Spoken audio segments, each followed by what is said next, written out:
Okay, let's dive right into this explainer. We are looking at a chilling 100-plus day investigation into the sudden and completely unsolved disappearance of an 84-year-old mother. This is a story that feels like it was pulled straight out of a thriller novel, but it is tragically real. We're talking about a vanishing in the dead of night, physical evidence left behind, and a totally desperate search for answers that is quite literally still unfolding as we speak. So we have to start with this central, deeply unsettling mystery. How does an elderly woman just vanish without a trace, leaving behind only this? Grainy, dead-of-night doorbell camera footage of a masked figure standing right on her porch. Think about that for a second. It's an entirely quiet neighborhood, everyone is asleep, and this unknown individual steps into frame, bringing just an unimaginable nightmare to one family. Chapter 1: The Disappearance. A completely normal evening turns into a tragedy. To really grasp what happened to the mother of today's show host Savannah Guthrie on that quiet Sunday night in Tucson, Arizona, we have to look at a super precise, incredibly urgent 4-hour window. Nancy Guthrie wasn't just a beloved grandmother and a regular churchgoer. Her sudden abduction placed this local mystery squarely in the national spotlight. So on January 31st at 9:48 p.m., Nancy gets dropped off after enjoying a perfectly normal dinner with her family. At 9:50, her garage door closes, she's safely inside. But then, fast forward to 1:47 a.m. on February 1st, less than 4 hours later. This is exactly when our masked intruder steps onto the porch and actually covers her doorbell camera with a potted plant. By noon the next day, when she misses church, her family walks into an empty house. Now, there is one crucial point you really need to keep in mind throughout this entire case, and that is Nancy's age. She is 84 years old. That single number drastically shifts law enforcement protocol and entirely changes how they approach the vital first 24 hours of a missing persons investigation. See, when a younger adult goes missing, there's sometimes a waiting period to see if maybe they just left voluntarily. But when someone is in their mid-80s, the response is immediate and absolute. And here is exactly why that age matters so much. Nancy Guthrie requires daily medication, and she has a pacemaker. So when investigators got to the scene, they immediately knew this was a forced abduction and absolutely, for sure, not a voluntary walkaway. Given her specific medical dependencies, she literally could not have walked even 50 yards on her own. This wasn't a case of someone getting confused and wandering off into the neighborhood. Someone took her, and tragically, her body has still not been found. Chapter 2: Chilling Evidence at the Scene. Let's look at what was left behind. To figure out who did this, we've got to look at the physical evidence. Authorities put out a BOLO, be on the lookout. We know the suspect is masked, stands between 5'9" and 5'10" tall, and has an average build. But the absolute most vital detail is this. The suspect was wearing a 25-liter Ozark Trail hiker pack. Why is that a big deal? Well, because that specific brand of backpack is sold exclusively at Walmart. It's a very distinct, highly recognizable detail that gives investigators a literal, tangible trail to follow in consumer purchase records and security footage across local retail stores.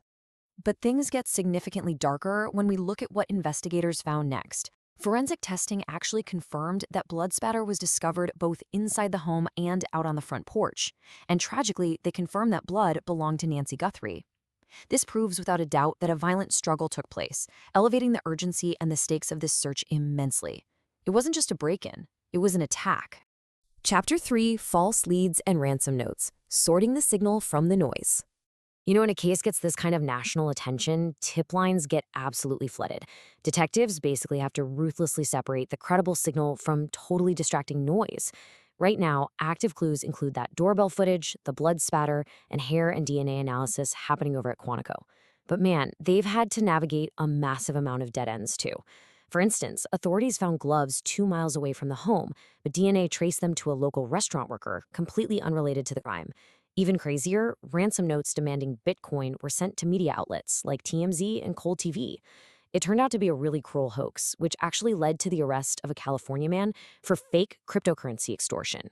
But cutting through all that noise, investigators are actively placing their hope in science right now. Pima County Sheriff Chris Nano stated that these tests could finally bring the breakthrough the case needs. Technicians at the FBI's lab in Quantico are currently analyzing a hair sample and low-level DNA profiles recovered directly from the scene. If Porch Guy made even the slightest mistake, if he left behind a single follicle or just a skin cell during that struggle, this highly specialized lab is exactly where that mistake is going to get caught. Chapter 4: Expert Theories and Suspects. Trying to figure out the motive.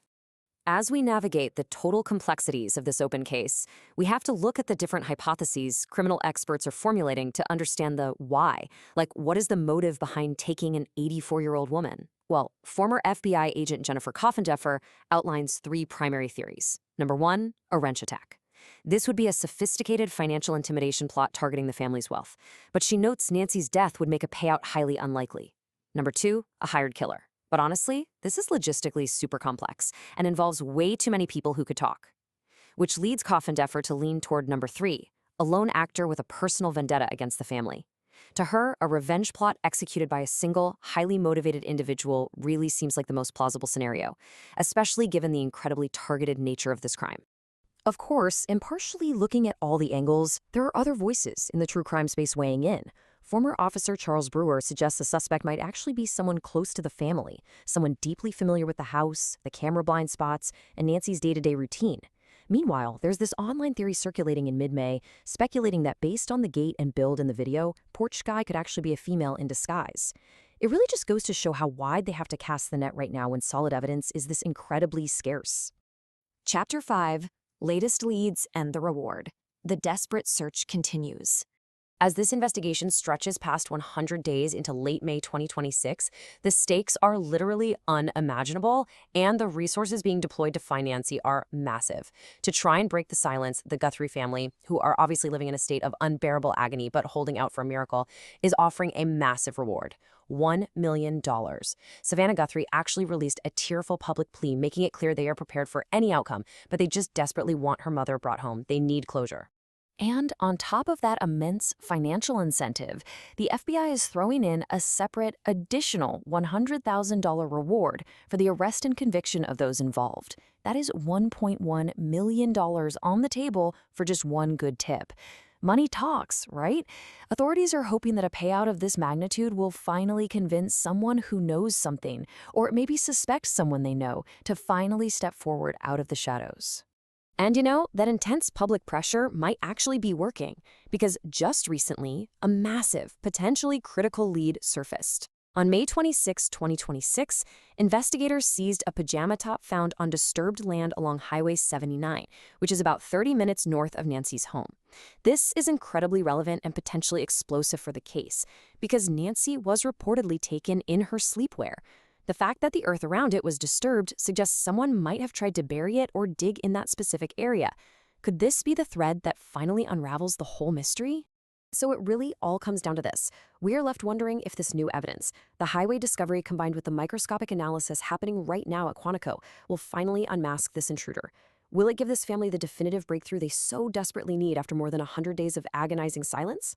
If you recognize that specific Walmart backpack, if you know someone matching the Bolo profile, or if you have any information whatsoever regarding Nancy Guthrie's disappearance, please empower this investigation by calling the FBI immediately at 1-800-CALL-FBI. Because ultimately, this case leaves us with a truly chilling final question.